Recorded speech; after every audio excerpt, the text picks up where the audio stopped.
मकर संक्रांति। हिंदू धर्म 2 कैलेंडर का पालन करता है, सौर और चंद्र। इन दोनों कैलेंडरों में 12 महीने शामिल हैं, जो राशि चक्र या राशि के 12 संकेतों से संबंधित हैं, जिनका नाम संस्कृत में है। जहां अधिकांश हिंदू त्यौहार चंद्र कैलेंडर के अनुसार मनाए जाते हैं, वहीं मकर संक्रांति का त्यौहार सौर कैलेंडर के अनुसार मनाया जाता है। चूँकि सौर कैलेंडर में 365 दिन बने हैं, वहीं चंद्र कैलेंडर इसकी तुलना में 354 दिन का होता है। इसीलिए जहां हर साल अधिकांश हिंदू त्योहारों की तारीखें बदलती हैं, वहीं मकर संक्रांति की तारीख हर साल एक ही रहती है, यानी 14 जनवरी या 15 जनवरी। संक्रांति संस्कृत शब्द संक्रमण से आया है, जिसका अर्थ है चलना शुरू करना। संक्रांति का अर्थ है एक राशि से दूसरी राशि में सूर्य की गति। चूँकि 12 राशियां हैं, इसीलिए प्रत्येक वर्ष 12 संक्रांति होती है। संक्रांति को सौर कैलेंडर में एक नए महीने का पहला दिन माना जाता है। मकर संक्रांति उत्तरायण की भी शुरुआत है। उत्तरायण उत्तरी गोलार्ध की ओर सूर्य की यात्रा की शुरुआत है, जो सर्दियों के अंत और वसंत या ग्रीष्म ऋतु की शुरुआत का संकेत है। शीतकालीन संक्रांति पर सूर्य दक्षिणी गोलार्ध में मकर रेखा पर समाप्त हो गया। उत्तर की ओर इसकी स्पष्ट गति को शुभ माना जाता है और इसे मकर संक्रांति के रूप में मनाया जाता है। हिंदू कैलेंडर में मकर संक्रांति को बहुत ही शुभ दिन माना जाता है। ऐसा माना जाता है कि गंगा नदी इस दिन राजा भागीरथ के पूर्वजों के पापों को धोने के लिए धरती पर उतरी थी। हालांकि मकर संक्रांति से जुड़ी सबसे महत्वपूर्ण कहानी सूर्यदेव और उनके पुत्र शनिदेव की कहानी है। हिंदू शास्त्रों के अनुसार शनि सूर्यदेव के पुत्र हैं। सूर्यदेव की पत्नी सरन्या, जिसे संजना भी कहा जाता है, ने अपनी छाया से अपनी एक छवि बनाई, जिसे छाया कहा जाता है। छाया को परिवार की देखभाल करने और पत्नी के सभी कर्तव्यों को पूरा करने के लिए सौंपा गया। छाया ने सरन्या का स्थान लिया और सूर्यदेव से उनके 3 बच्चे हुए। शनिदेव उनमें से एक हैं। शनिदेव जन्म के समय गहरे रंग के थे।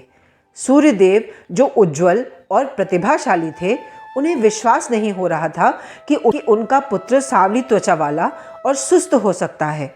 उन्होंने शनिदेव और उनकी मां को बेवफा होने का आरोप लगाते हुए उनका अपमान किया। उसके प्रति उसके पिता के रवैये शनि को नाराज कर दिया और उसने अपने पिता को श्राप दे दिया। इस प्रकरण ने पिता और पुत्र के बीच दुश्मनी पैदा कर दी, जिसके परिणाम स्वरूप पिता और पुत्र के बीच संघर्ष और युद्ध हुए।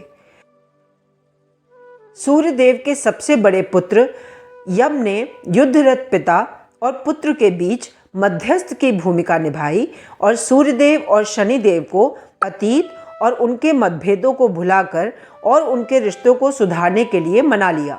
सुलह के संकेत के रूप में सूर्यदेव ने अपने कड़वे अतीत को भुलाने के लिए शनिदेव के घर जाने का फैसला किया। जिस दिन सूर्यदेव शनिदेव के घर गए, उस दिन को मकर संक्रांति के रूप में मनाया जाता है। शनिदेव ने अपने घर में सूर्यदेव का स्वागत किया और उनके स्वागत के लिए काले तिल की मिठाई बनाई। ये भी माना जाता है कि मकर संक्रांति का दिन तब होता है जब गंगा नदी राजा भागीरथ की तपस्या के बाद स्वर्ग से धरती पर उतारी गई थी। राजा भागीरथ ने अपने मंत्रियों को सागर साम्राज्य का राज्य सौंपने के बाद अपने पूर्वजों को ऋषि कपिल के श्राप से मुक्त करने के लिए तपस्या की थी। राजा सागर एक यज्ञ का आयोजन कर रहे थे, जिसके लिए देवताओं को एक घोड़े की बलि दी जानी थी। ये घोड़ा गायब हो जाता है और राजा सागर अपने बेटों से घोड़े को ढूंढने के लिए कहते हैं। घोड़ा ऋषि कपिल के आश्रम के पास चरता हुआ पाया जाता है। राजा सागर के पुत्रों ने ऋषि कपिल पर घोड़ा चुराने का आरोप लगाया। अपने ऊपर लगे इस झूठे आरोप से क्रोधित होकर ऋषि कपिल पुत्रों को श्राप देते हैं और उन सभी को जला देते हैं। सागर वंश के वंशज राजा भागीरथ अपने पूर्वजों के पापों का प्रायश्चित करना चाहते हैं और उन्हें मुक्ति पाने में मदद करना चाहते हैं। उसे सूचित किया जाता है कि वो अपने पूर्वजों की अस्थियों को गंगा नदी में स्नान कराकर अपने पूर्वजों की क्षमा सुनिश्चित कर सकता है। राजा भागीरथ ने देवी गंगा को प्रसन्न करने के लिए तपस्या की। उनके समर्पण, प्रार्थना और तपस्या से प्रभावित होकर माँ गंगा स्वर्ग से पृथ्वी पर प्रवाहित होने और राजा भागीरथ के पूर्वजों के पापों को साफ करने के लिए ऋषि कपिल के आश्रम के माध्यम से गंगा सागर तक जाने के लिए सहमत हुई। इसीलिए ये माना जाता है कि इस दिन गंगा नदी में स्नान करना या दिवंगत आत्माओं का तर्पण करना अत्यंत शुभ होता है। गंगा पुत्र भीष्म महाभारत युद्ध के दौरान सेनापति यानी कौरव सेना के जनरल थे। भीष्म को इच्छा मृत्यु का वरदान प्राप्त था, अर्थात उन्हें अपनी मृत्यु का समय चुनने का वरदान प्राप्त था।